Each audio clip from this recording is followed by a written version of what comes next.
Data open? Are you ready to go? All right.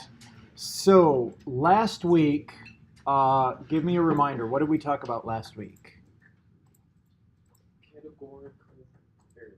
Categorical variables and categorical predictor variables specifically, right? And we focused on a few different types of coding, but the coding that we are going to be using kind of throughout is going to be a form of dummy coding, right? So we did dummy coding, we did some contrast coding, and today, though, we are going to focus on dummy coding.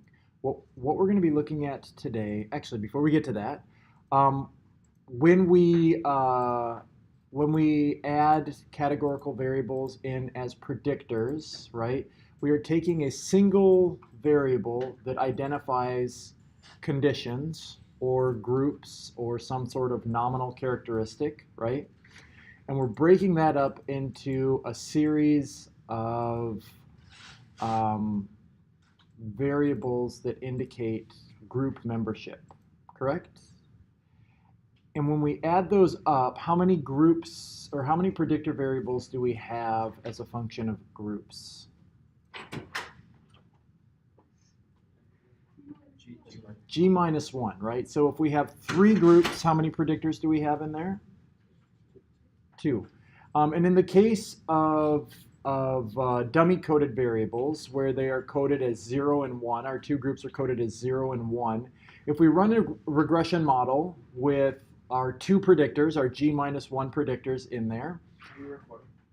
I'm recording, yep. If we run a regression model with our G minus 1 predictor variables in there, what is our intercept in that case? What does the intercept in the model tell us about those groups?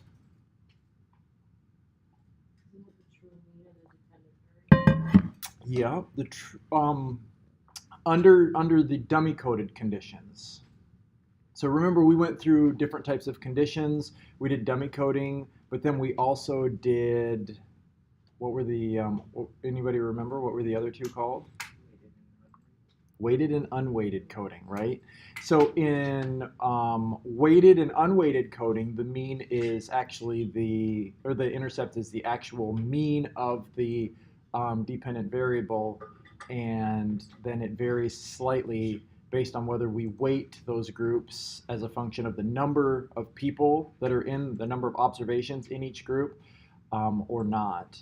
We're not going to be doing weighted or unweighted today. We are going to focus exclusively on dummy coded variables. So in the case of a regression model with just dummy coded variables, what does each predictor variable indicate in that model? Or, I mean, sorry, what does the intercept indicate in that model?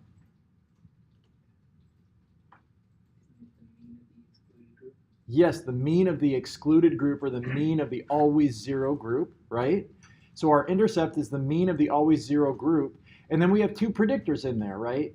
If we had three groups, we have two predictors, and those predictors represent the other two groups. And the value, the slope of that predictor is what?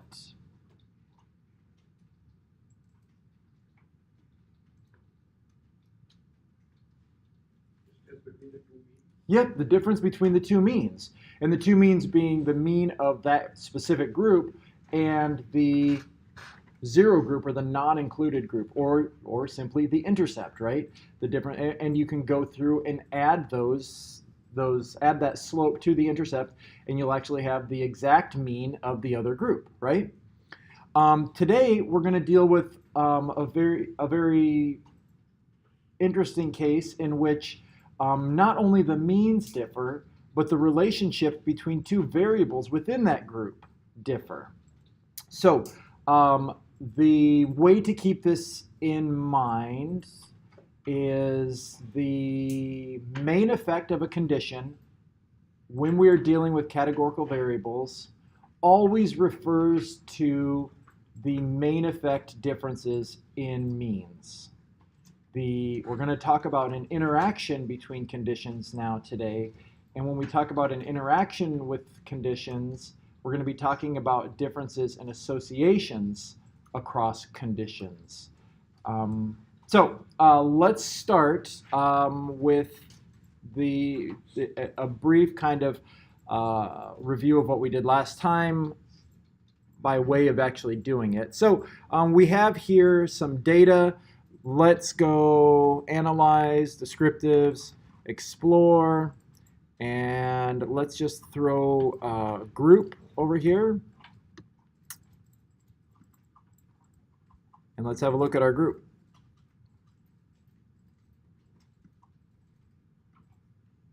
Oh, I didn't want to actually do to explore, did I? I wanted to do analyze, descriptives, frequencies, because it's a group. And so we have 300 people in this data set. They have been assigned to a 0 group, which is our control group, a 1 group, which is our treatment group, and a sham group, I believe, and then 2 group, which is our treatment group. And so in this data set, what we're talking about is an intervention that is supposed to disrupt the link between positive mood and taste. And so we're saying that there's a relationship between positive mood and taste, but the intervention that we have implemented is supposed to break that relationship. I know it seems really weird. I don't know any theory that would guide anything of the sort. I just named these variables for the heck of it: taste, positive mood, and hunger, I think is the last one. So we have a hypothesis, and that is the first hypothesis is that the intervention will result in a decreased relationship between positive mood and taste, but we don't know if it will actually have effects on positive mood across conditions. So we're talking about 2 different things, right? We're talking about changes in positive mood, or we don't know if there will be changes in taste across conditions. So that piece of it is similar to the ANOVA piece, the same stuff that we did last time. We also want to know if the relationship between positive mood and taste changes based on the group that you're in, right? Let's do something real quick. Let's go. So I've already done this for you guys, but what would be the first step here if you had these groups coded as 0, 1, 2? This group, this single variable 0, 1, 2, what would be our first step? Right, we would want to create new variables that are dummy coded, and those new variables would be, you would indicate whether it's a 1, let's just do, I did it for you already. So we have the treatment, let's say the control group right here, just coded as 1 if the people fall into control over here, 0, right? And as soon as we switch, then everything else here becomes 0. So we have 1s for control, and then everything else is 0. Then we have the sham group. The sham group is coded as 1 in group, and then 1 here, and then 0s for everything else. And then we have the treatment group that's going to be coded as 1 if group equals 2, right? Technically, we don't need 3 different groups. We can just assume that our control group are always 0 group and only create 2 dummy coded variables because we're not going to put all 3 dummy coded variables in at once. However, we add this third group. Why? What are we unable to do if we don't have a third dummy coded group? If we only coded treatment and sham, and we added treatment and sham, and we can compare those to control, we would not be able to do something. What would that thing be? The difference between those. Yep, we wouldn't be able to compare the difference between treatment and sham. Absolutely. Okay, so let's start by, let's just do this. Let's go data, select cases if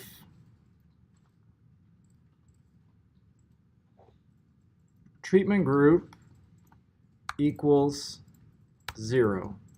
Do I have to put equals or just equals? Okay. All right, so we've select cases if treatment group equals 0.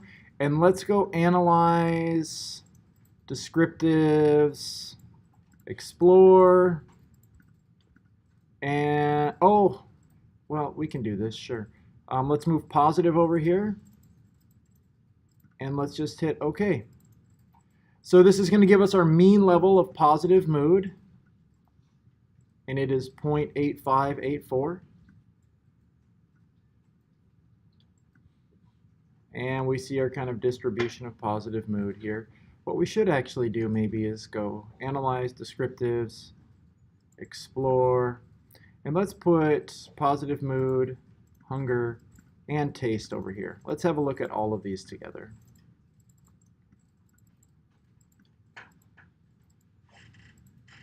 So we have our average level of positive mood, average level of hunger, average level of taste right there.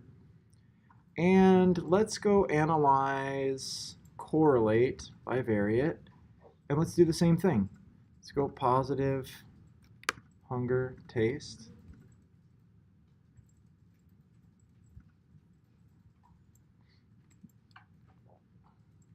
And here are our correlations.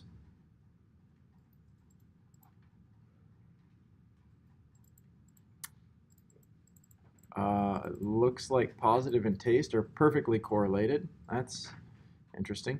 All right, so at least hunger and taste we see is this. Was the mean the exact same for positive and hunger also? Let's go check that. Hunger, the mean is 0.8255, and positive, the mean is 0.8584. They're not the same. Is the variance the same? 394. Variance for hunger, 366. No, I obviously I made hunger as a function or as some sort of transformation of positive mood because it's fake data. I'm just making it up, right? All right, so that's what our data looks like, at least in the control condition. We can see a very strong positive correlation between hunger and positive mood, right?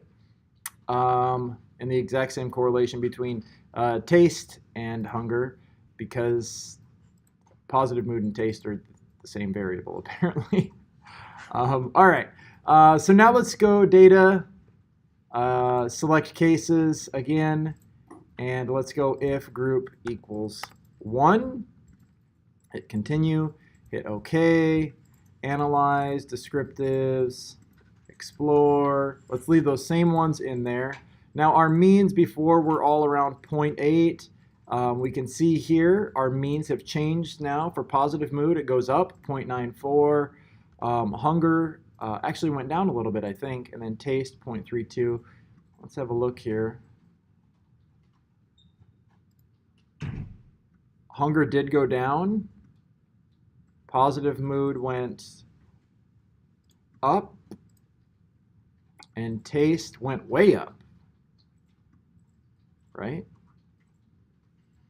And we have a couple of outliers here that we're not going to worry too much about right now. Let's go analyze, correlate, bivariate. Let's just do exactly what we had done before. So in this group, there is a difference between taste and positive mood, and a difference between hunger and positive mood.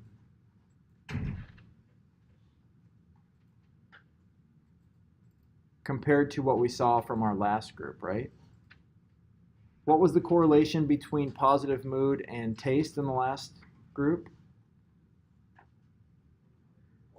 It was 1. It was a perfect correlation, right?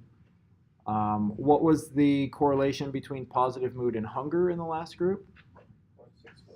0.646. So obviously it's not nearly as strong, right? So something is going on here. We're seeing across these two groups, the means have changed, but also the correlation between positive mood and hunger has changed, and positive mood and taste, right?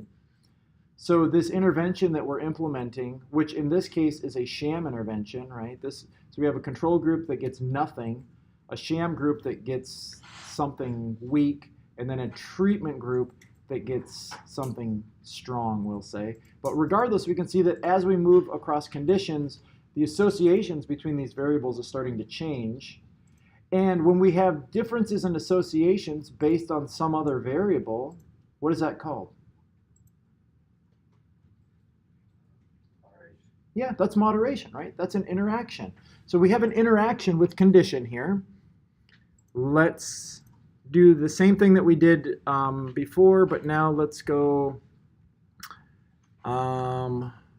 data, select cases, and now let's go if group equals 2. Continue, okay, and analyze, correlate, bivariate, we'll just leave it the same. And what do we see here? Positive mood is not associated with anything in this group, right? So let's say, before we do anything, that we're going to run a regression model. And our predictors are going to be, we're going to predict hunger. No, yeah. Yes, we're going to predict hunger. And we are going to have, what are our predictors going to be in this model?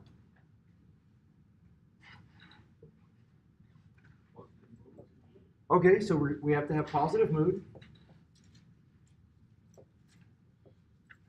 What else? We need to have our conditions in there, right? So we're going to look at the interactions between conditions. So number 2, let's put sham in. Number 3, let's put treatment in. What's number 4 going to be?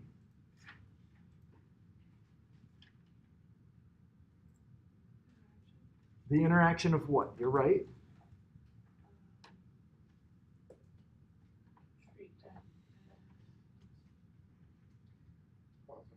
Treatment and positive mood. So let's go treatment by positive mood. And we need something else. Sham by positive mood.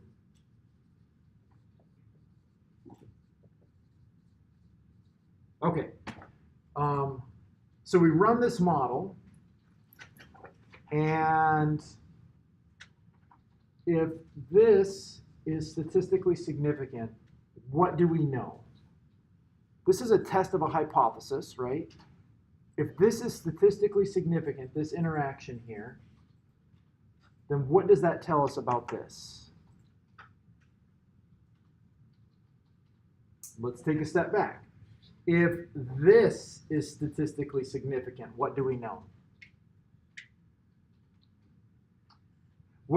How is this variable coded? 1, 0, right? And it is a 1 if what? If it's in the sham group, good. We also will have an intercept down here.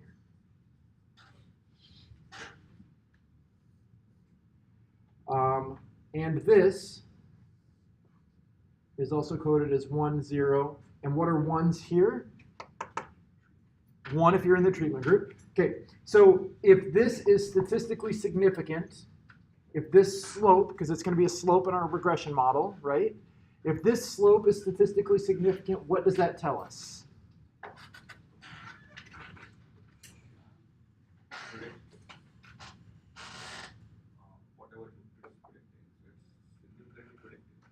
It's significantly predicting hunger, but we're not talking about it as significantly predicting hunger. It is significantly predicting hunger, but it's significantly predicting something very specific about hunger, right?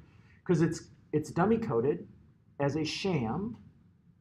What is our intercept down here? What is that value?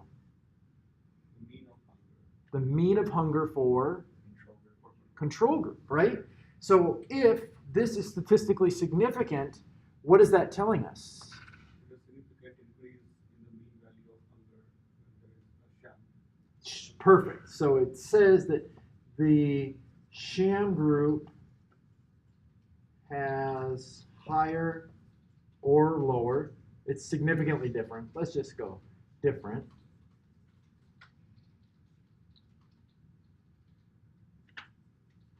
From control on hunger. If this is statistically significant, what does that tell us? On mean hunger, sorry. If treatment is statistically significant, what does that tell us?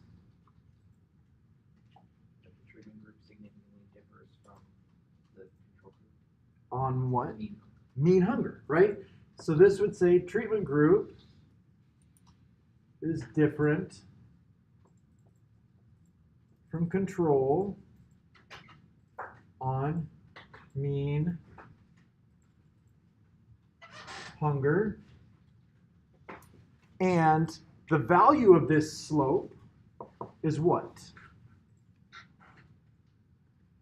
Difference between the means of the sham group. Yes, perfect. It's the difference between. So if we added this slope to this, we have what? The true mean of on hunger for the sham group. Perfect. Yeah, the true mean of hunger for the sham group. Similarly, if we add this slope to this, we get what?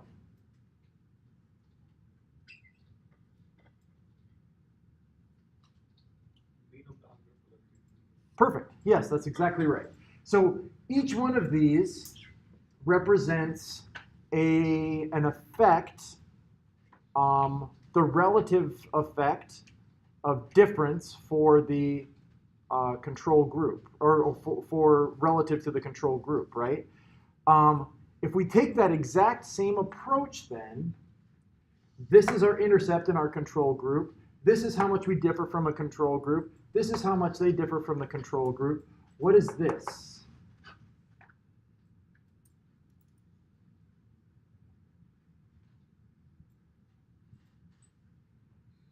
So if the positive mood increases by 1 point, then the hunger increases by beta into 1.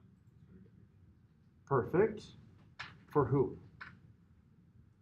For every Nope, Control group. just the control group, right? So the intercept here applies just to the control group. Everything in this model is relative to control, right? That means this is also relative to control. This is the correlation between positive mood and hunger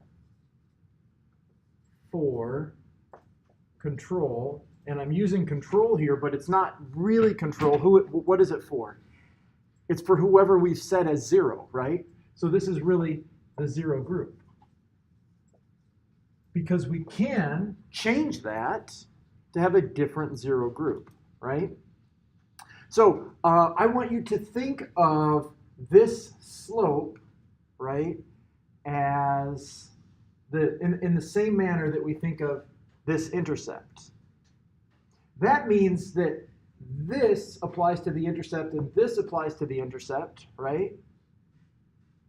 How do we interpret this?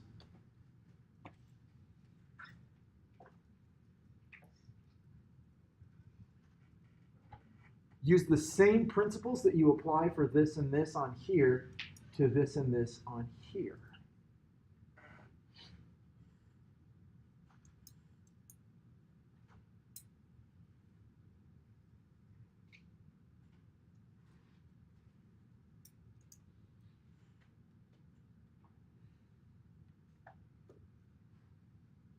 So if this is statistically significant, what does that slope tell us? That the interaction between treatment and positive mood is significantly different from the mean hunger of the control group. Which Okay, so you're on the right path, right? You're on the right path. It tells us that we're looking at this association, right? We're looking at the relationship between positive mood and hunger. And what this significant effect here says is that this association is different based on group, specifically based on this group, right? So if we have a significant effect right here, then what we can say is that the correlation between positive mood and hunger is different between treatment and control, right? Because this is our effect and control. That means that we're going to have some sort of correlation between hunger and positive mood for the control group. And we're going to have a different correlation for the treatment group, right? If that's statistically significant. If it's not statistically significant, then what?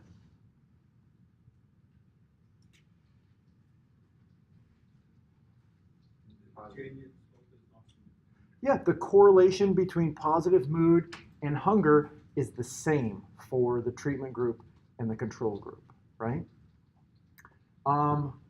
Similarly, what does a significant slope here tell us?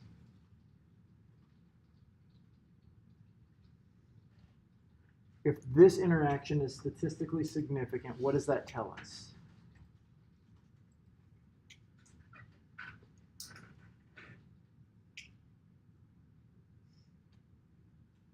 So we're always referencing back to this, right? And so it will tell us that in this case, this slope differs based on this, based on sham, which means that relative to the control group, in the sham group, the correlation between positive mood and hunger is different. Here's the real kicker.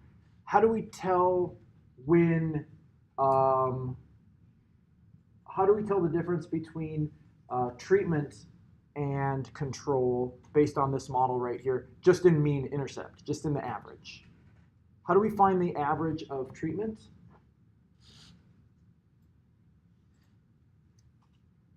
Just in intercepts, in terms of means.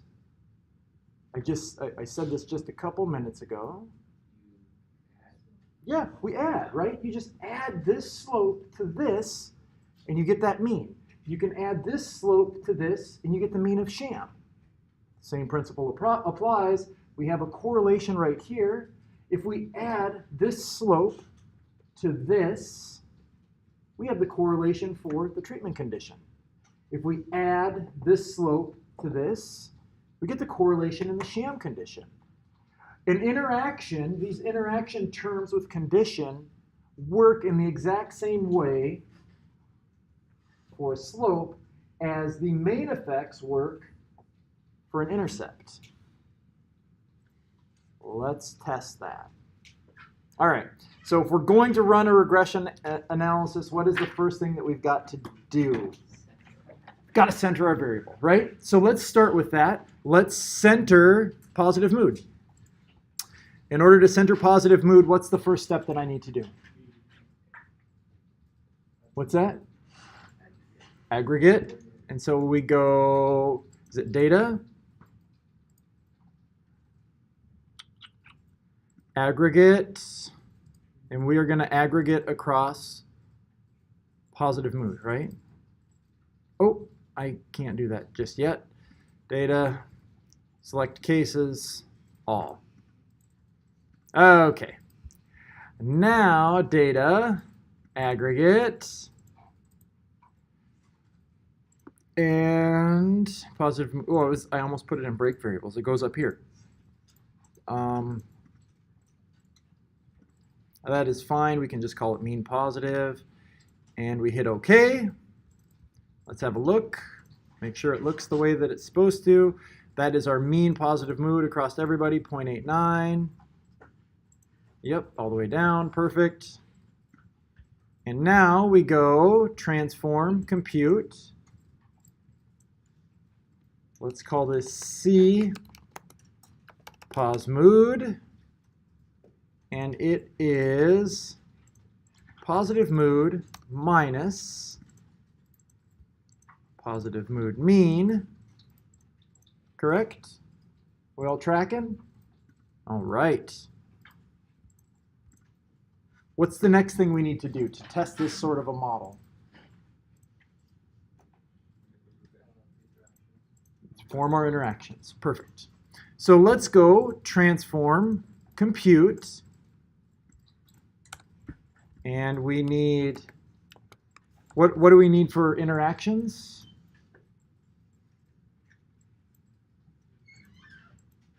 We need treatment by pos mood, which is going to be literally treatment times positive mood, right? Is everybody, are we all together right now? Anybody not with us? Okay, I'm going to assume that means we are all together. All right, and then we have to do one more, right?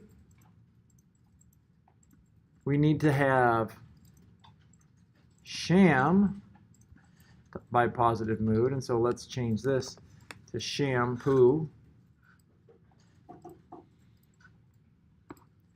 And although we don't need to do this, we will do it for comparison's sake. Let's make our third one, right?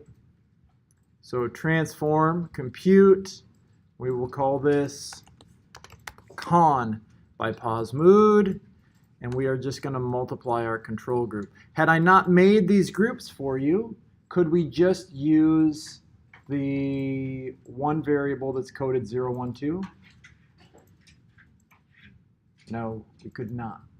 You can do that in ANOVA, and you can add then covariates of positive mood, but you can't actually look at the interactions across groups within the context of ANOVA or in COVA. Okay, control by positive mood.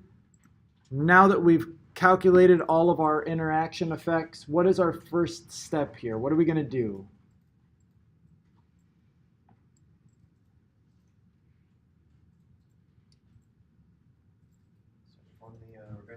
Okay, so we're gonna do our regression model. How do we do our regression model? What do I do? Analyze regression linear. What is our dependent variable here? Hunger.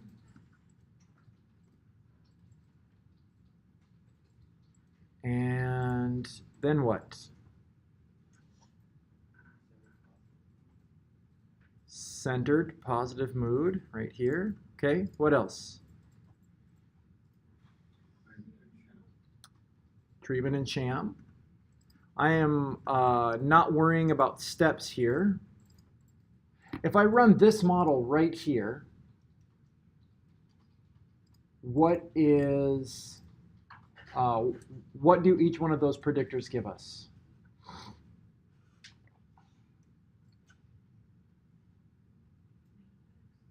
They give us the main effects. And if we say main effects, when we say positive mood, what is the main effect there?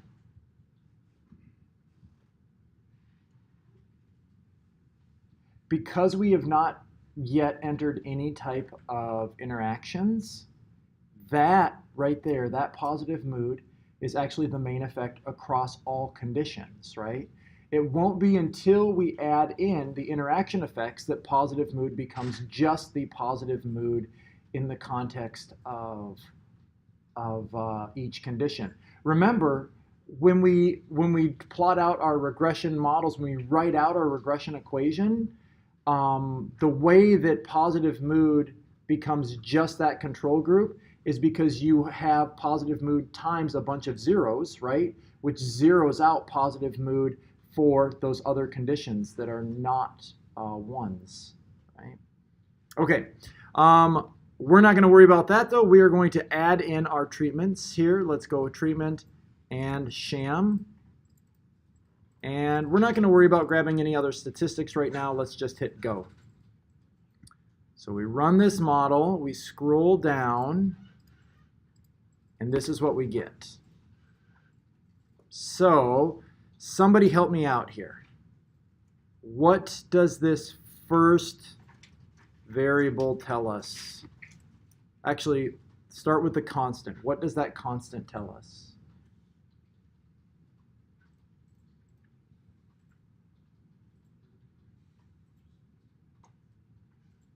Somebody's whispering. Mean hunger for control. The mean for the control group, right? And it's actually, let's clarify just for a second. It's the mean of the control group after controlling for the effect of positive mood in there, right? It partials out the positive mood because there is variance accounted for by positive mood, and that is right here. And so what does this slope tell us?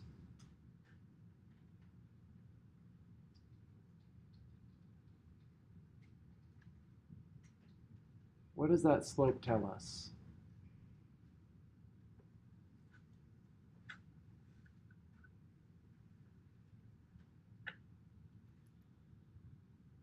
The correlation between the positive mood and hunger for the control. Perfect, right? The correlation between positive mood and hunger for the control group.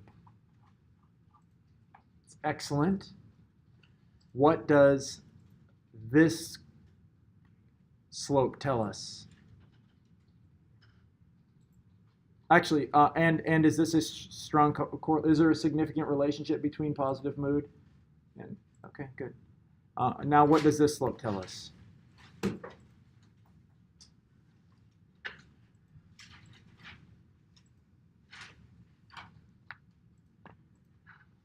What does the slope of treatment there tell us? Mark? The difference between treatment and control, but it's not a significant difference. Not a significant difference, but the difference between treatment and control on what? Hunger. Mean hunger. In other words, if we redid this model and we plucked out treatment and we ran sham, control, sham by positive mood, control by positive mood, what would our new intercept be in this model?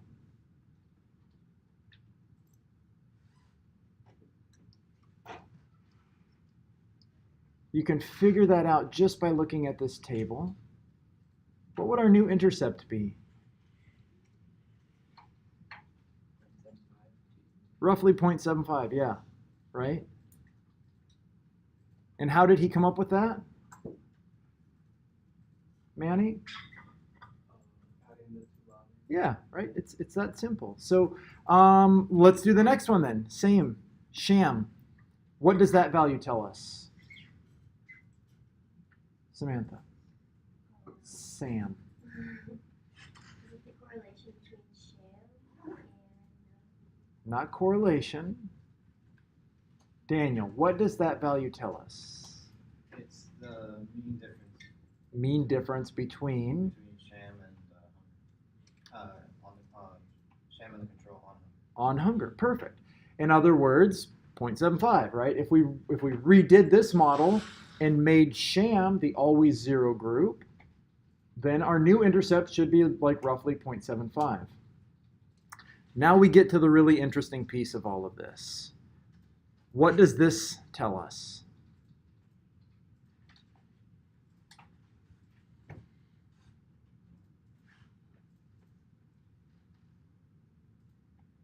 So the change in slope for the positive mood. Change in slope of positive mood On hunger. on hunger. When we move from 0 to treatment group. Perfect. That is exactly what it is. It's the change in slope. Okay, so the change in slope between positive mood and hunger when we move from the control group to the treatment group. What is the slope in the treatment group between positive mood and hunger?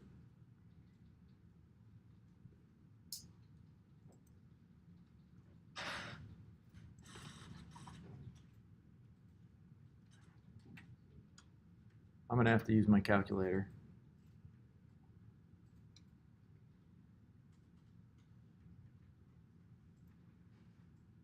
Okay. What is it? What's the slope of positive mood and hunger in the treatment group?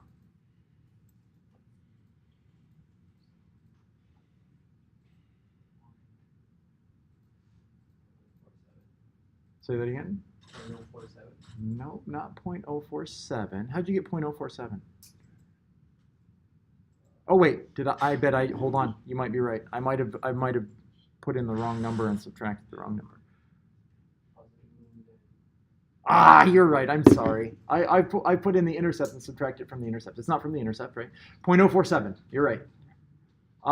If we scroll up, this won't be exact, but it will be pretty close to exact. Our correlation between positive mood and hunger was 0.046, right? Why isn't this exact?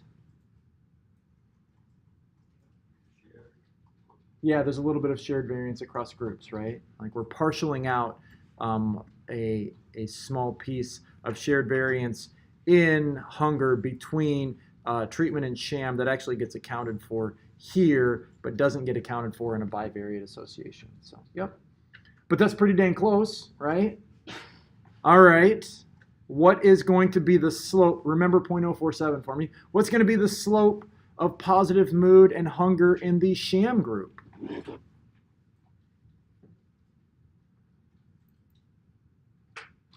Rebecca.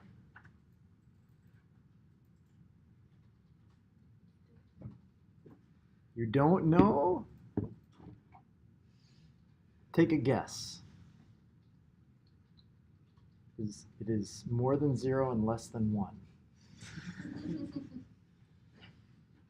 Well, how did we just find the slope between positive mood and hunger in the treatment group? What did we do to find that slope?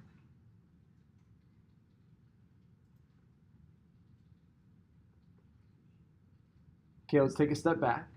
What do we do to find mean differences in this model? Differences in intercept. What did we do there? Yep, we just add the effect of your group, your dummy coded variable, right, to the intercept. And so to find differences in slopes, we just add the intercept, or I mean the interaction slope to the main effect of positive mood. So if we take a step back to what Manny did to get 0.047, he added the interaction effect of this 0.575 to this 0.622, right? This just represents the difference in slope. This represents the difference in intercept, difference in intercept, difference in slope, difference in slope. And if it's significant, what we're saying is there's a significant difference in slope across conditions, right? Same here. If this is significant, we're saying there's a significant difference in slopes across conditions. So back to the original question, Rebecca, what is the slope of positive mood for the sham condition?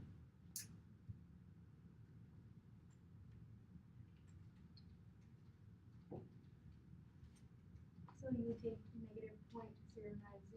Nope. That would give us the difference in intercepts. We want the difference in slopes.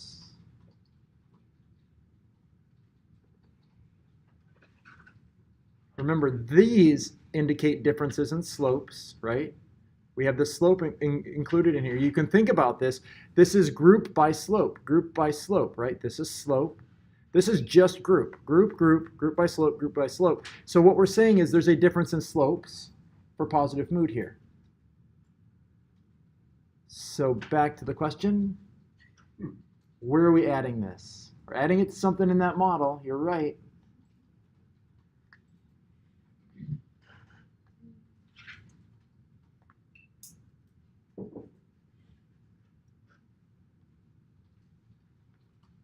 Okay, anybody else? Oh, help Rebecca out. 622 plus negative 140. There we go. 622 plus negative 0.413. And that should give you a slope of about 0.21, right? And so the slope of positive mood and hunger in the sham group should be about 0.21. If we go up to the correlation that we did here, at 0.23, that's pretty close. It's not exact because there is some overlapping variance that gets accounted for in a regression model that doesn't get accounted for in the simple bivariate model where we're only looking at 100 people, right? How can we test this? How can we test and see if these slopes that we've identified are correct?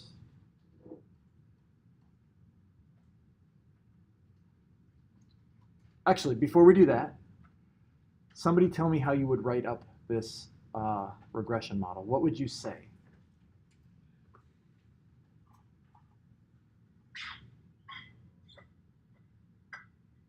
Let's start with what would you say about the differences in hunger across conditions?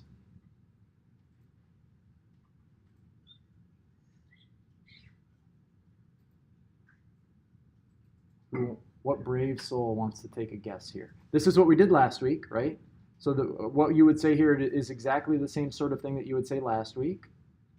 What would you say here? This was also on your exam. I'm working on those, by the way. I've got some of them graded. What would we say here with regard to the main effects of condition?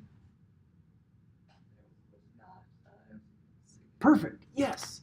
Although hunger was slightly lower in both the treatment and the sham group, it was not significantly lower, right? If they were significantly lower, you could do what? You could plot those out using like some sort of a bar graph or something, right? And you could show, and you could say like exactly how much lower they were. But in this case, they're not lower. So you can start by saying we conducted a study in which our intervention tried to change the relationship between positive mood and hunger. There was no direct effects of the intervention on hunger. In other words, neither treatment or sham had a significantly higher mean levels of hunger or lower mean levels of hunger, right? However, what's the next thing you say?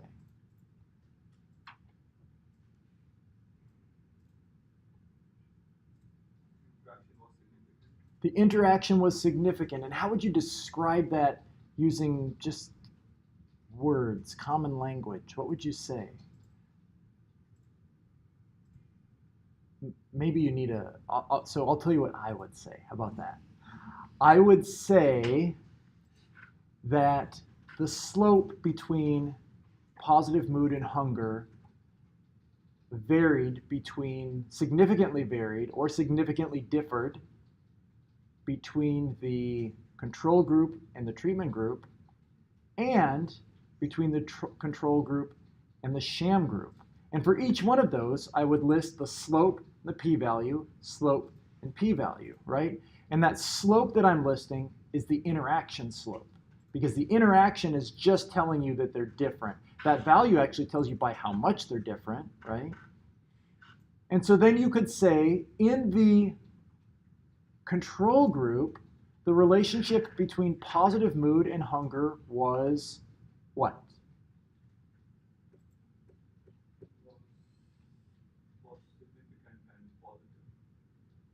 It was significant and positive, and I would just put the slope right there. B equals 0.62, P is less than 0.001 or something like that, right?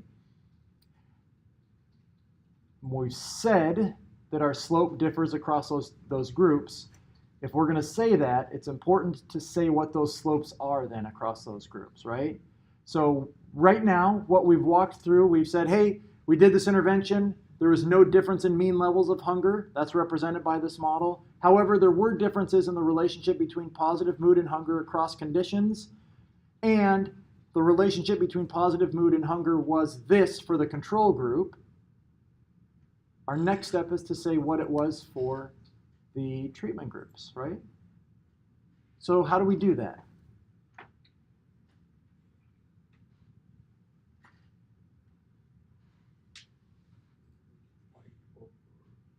Say it again, Chuck. So 0.047 that we have just added. So We can do that. What's an easier way to do this? Could you graph? We could graph it. What's an easier way to do this? How about this? If our treatment group here, or our control group, are always zero. Yeah, go ahead. Right now, all of this stuff is in reference to an always zero group. Let's just take and make the sham group our always zero group. How do we do that?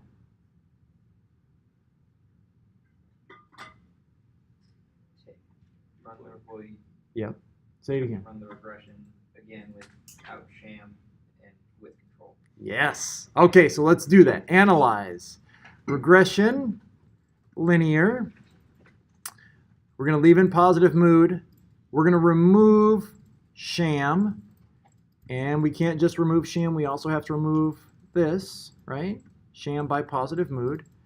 And we're going to add in control, and we are going to add in control by positive mood. So now our always zero group is sham, correct? Let's run it. There's our regression table. What is this value right here? Our constant means what? That is what for us? The mean of the controls in this case is the sham group. Yeah, it is the mean in our sham group. Mean hunger in the sham group, right? And does mean hunger in the sham group differ by treatment or control? No, right? None of those things are different. We have the control group has slightly higher hunger. The treatment group has slightly lower hunger, but they're not different. The treatment by positive mood. What is this? Let's start with that. This correlation here, or this positive mood slope is what? slope of positive mood on hunger and sham. Perfect. Slope of positive mood on hunger and sham. What does this slope tell us? This interaction effect says what? That there's no significant difference in positive mood, the slope of positive mood on hunger when you go from sham to treatment. Perfect. That's exactly right.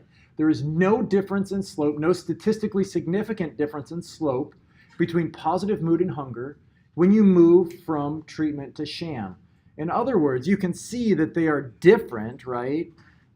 The slope here is 2.09, and if you add this to it, it's going to be, Manny, what? It'll be 0.047, right? You've already calculated that out.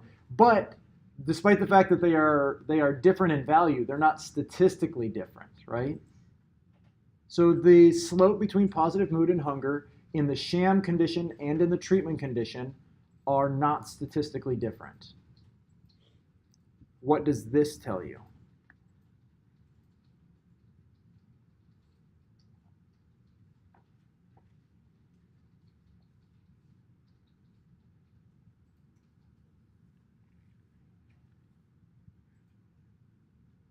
The relationship between positive mood and hunger is like statistically significantly different between the control and sham groups.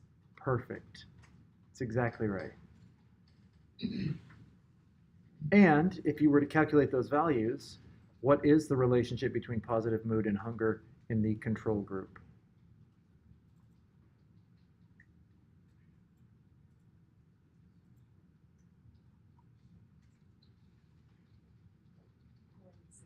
Yeah, 0.62, right? You bet. That's exactly right.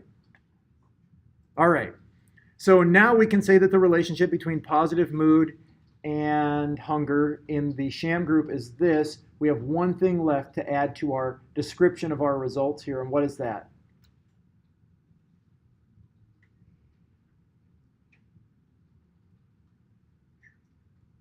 Yep.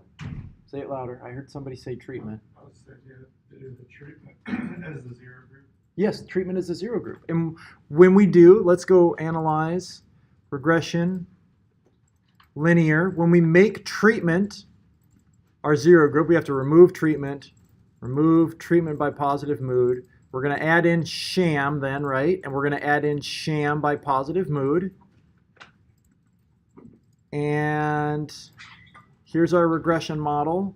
And what is this right here? Our constant. What does that tell us?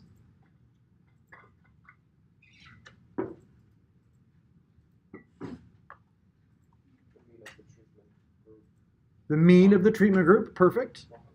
Yep. And what does this tell us?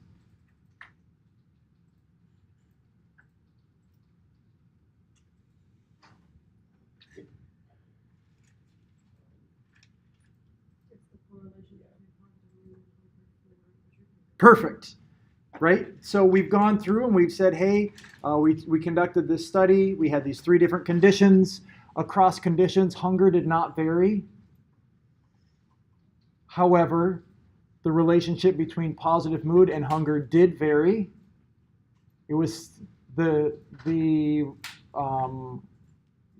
could say, if you wanted, the correlation between positive mood and hunger was significantly less in both the sham and the treatment condition relative to the control condition.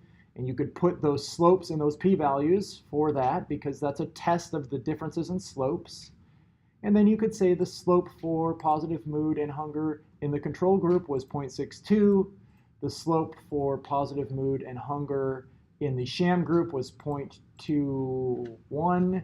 And the slope for positive mood and hunger in the treatment group was 0.05.